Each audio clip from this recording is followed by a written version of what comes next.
Cheese, Chan, Yatskustani, Uhansu, Yayakukia Hawati, Kuch East Yakado Sak, Kajadi Yakat, Chukanedia de Hatsiti, Kawuski Tanda Transu Hatsiti, Kunakau Ayakat. I want to thank you for allowing us to be here today.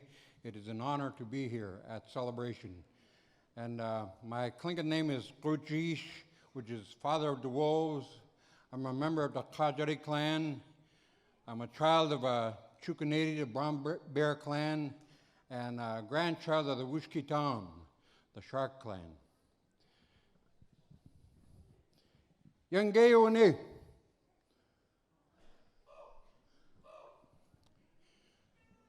No one knows for sure just how the story of Raven really begins.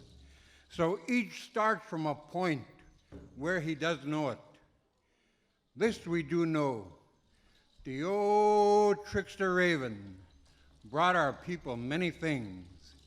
He brought us the sun, the moon, and the stars. Raven brought us our language and our culture.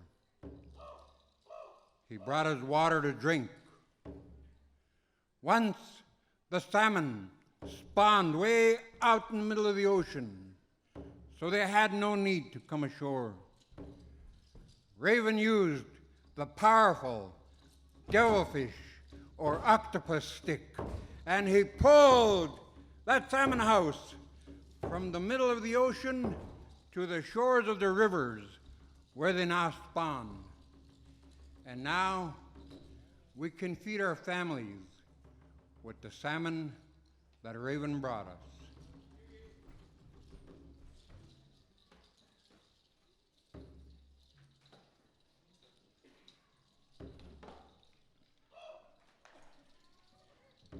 Niet Rihanna gut, yes, on cow. The cut ya cow jikit. Tles kusadutine, take a tea a qua, kagan de gietien, na shock on cow, yedu sagun, na shock getien to seatin. The great white raven was walking along the beach. The entire world was in darkness at that time. There was no light anywhere, but there was one who had light. Nashakan Kau was that old man's name. He lived at the headwaters of the mighty Nos River with his beautiful daughter. And he kept the sun, the moon, and the stars in magic containers. And he would not share them with anyone. So the people went to Raven and they asked him for help.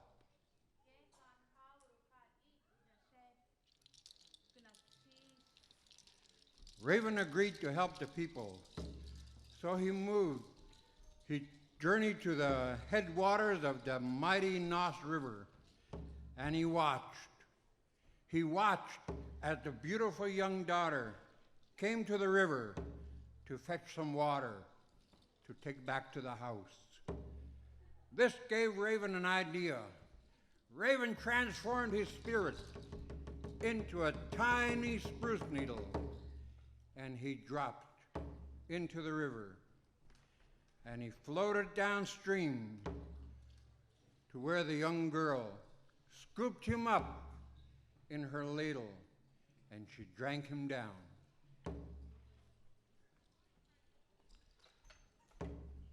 She became pregnant, and when her time was complete, a hole was prepared for her, which was customary, in which she was to bring forth. They lined that hole with many fine, rich furs, but the child would not be born on these fine things. So Nashakan Kau asked, "What shall we put in the hole? Shall we put moss in there?" So they put moss in the hole, and a child was born on it. Its eyes were very bright and moved around rapidly. Baby Raven. Baby Raven was very much loved by his new family, and especially by his grandfather.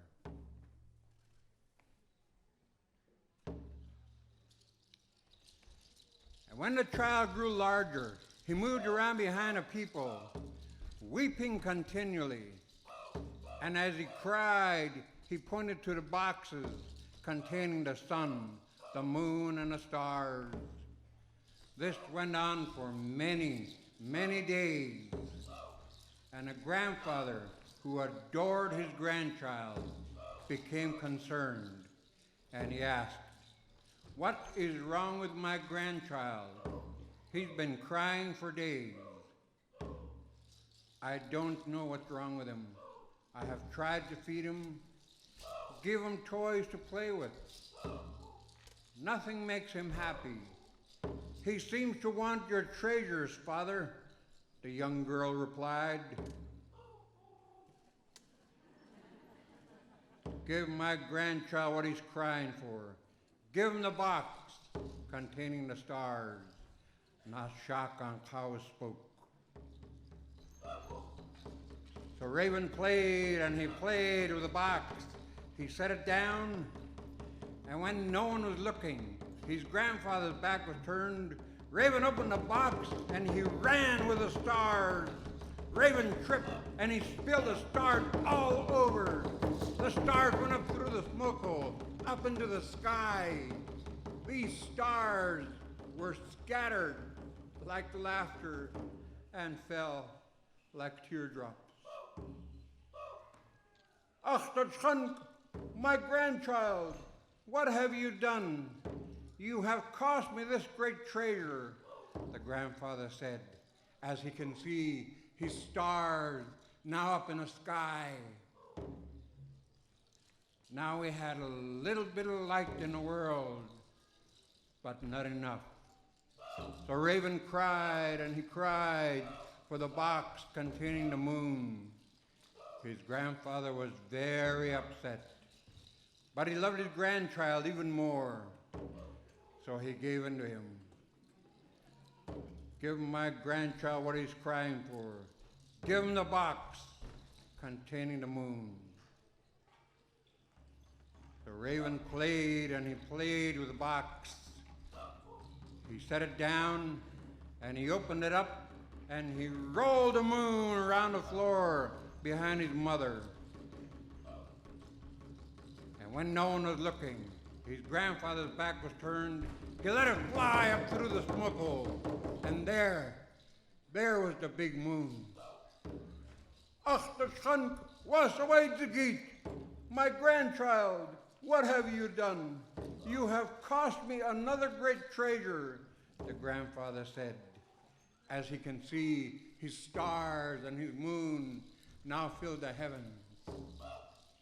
Now we had a little bit more light in the world, but still not enough. So Raven cried and he cried for the box containing daylight.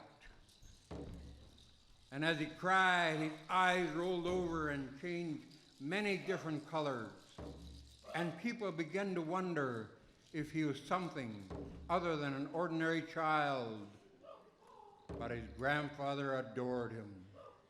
He loved his grandchild just as much as he loved his own daughter, and he gave in to him. "Give my grandchild what he's crying for. Give him the box containing daylight."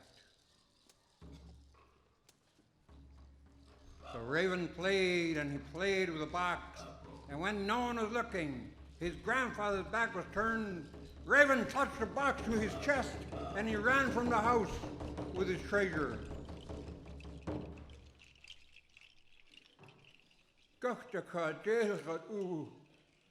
The old trickster Raven has taken all of my treasure, the old man said, as he realized he had been tricked by Raven.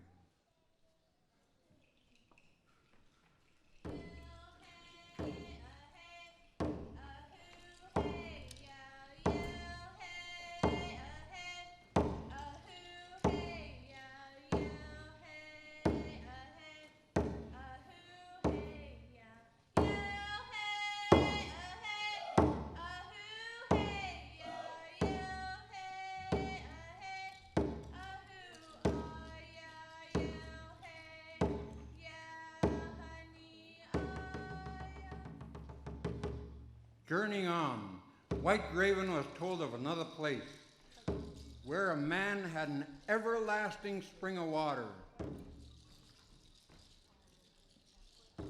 This man was named Canuck. Canuck always slept by his spring, and he kept a cover over it so as to keep it all to himself. Canuck lived way out in the middle of the ocean. His island was named Dekinu. Raven wanted this water because there was none in the world to drink. So Raven devised a plan. He changed his spirit into Canuck's brother-in-law, and he journeyed out to Dekinu.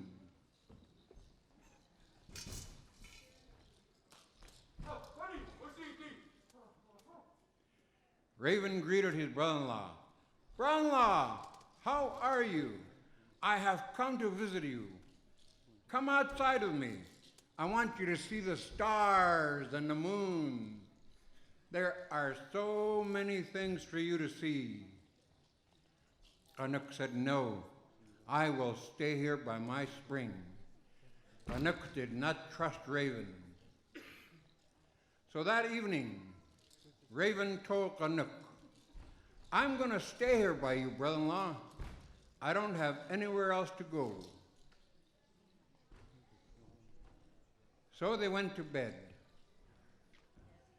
Towards morning, Raven heard Canuck sleeping very soundly.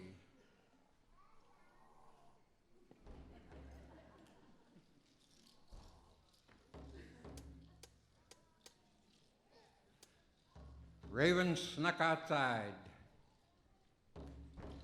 and he gathered a lot of dog manure. He took it inside, and he scattered it around Canuck's sleep area, smeared it all over Canuck. And when it became daylight, Raven began to shake his brother-in-law. Wake up, brother-in-law. You have made a mess of yourself. You need to go outside and clean yourself up. Canuck got out of bed, looked around himself, and he wrinkled his nose. And he gathered his blankets, and he went outside to clean himself up.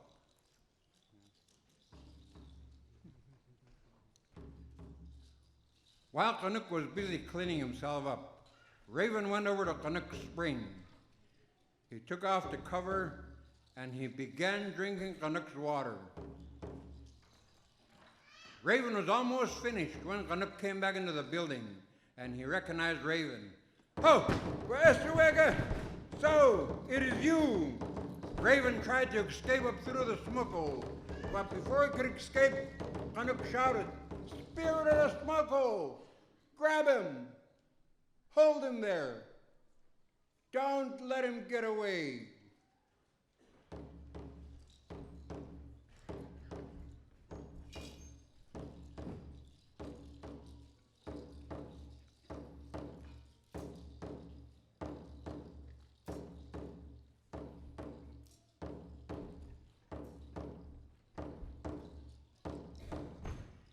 Raven was stuck there. Canuck built a huge fire under Raven, a fire that would last for 3 days. Canuck threw a lot of pitchwood on that fire so as to make a lot of dark smoke.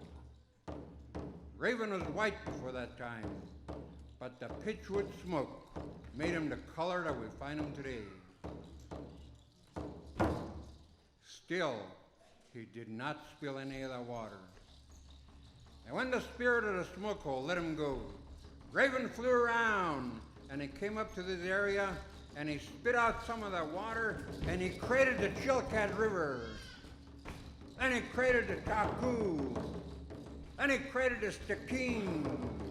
Then he created the Elsik, and all the other large rivers.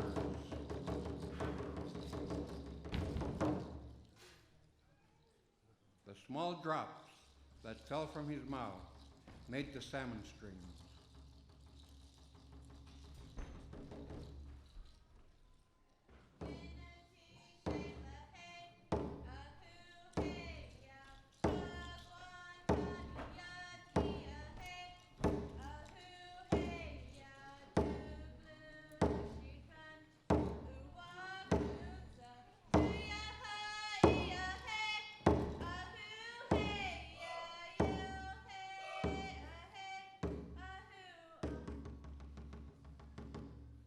Yandiyash antitlehikiyashkatnik. Achkadenach edisaach. We are coming to the end of our story, so listen very carefully. Raven just has one more task remaining. So he journeyed until he came to a large village. Here lived the fishermen of the night. They have never seen daylight. Raven approached the river, and he called out to the fishermen, "Hey, come over here. Help me cross over to the other side." The fishermen ignored him. Again, Raven called out to them, "If you don't come over here, I will cause daylight to break on you."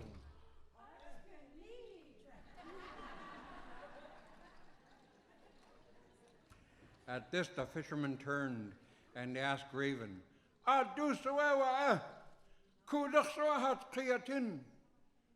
"Who are you, and where do you come from?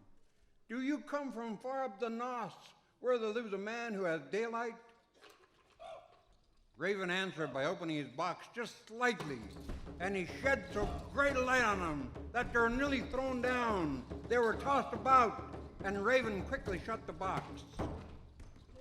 The fishermen of the night began making loud, angry noises towards Raven. They shouted at him, and they called him all kinds of names. Raven became so angry, he opened the box completely, and the sun rose higher and higher up into the sky, and daylight spread across the land. And the people who wore seal skins and sea otter skins and skins of animals of the ocean all went into the water, becoming the animals whose skins they wore. And the people who wore land otter skins and marten skins and bear skins and skins of animals of the forest all went into the woods, becoming the animals whose skins they wore. This is how Raven created the world, placed the sun, the moon, and the stars up in the heavens, opened the waterways, placed salmon in the streams, put animals in a world. There were others who were present. They stood up, and for the first time, they saw the world around them as it really was. They marveled at the beauty that surrounded them. These were the ancestors, Hashukakau, the ancestors of us all.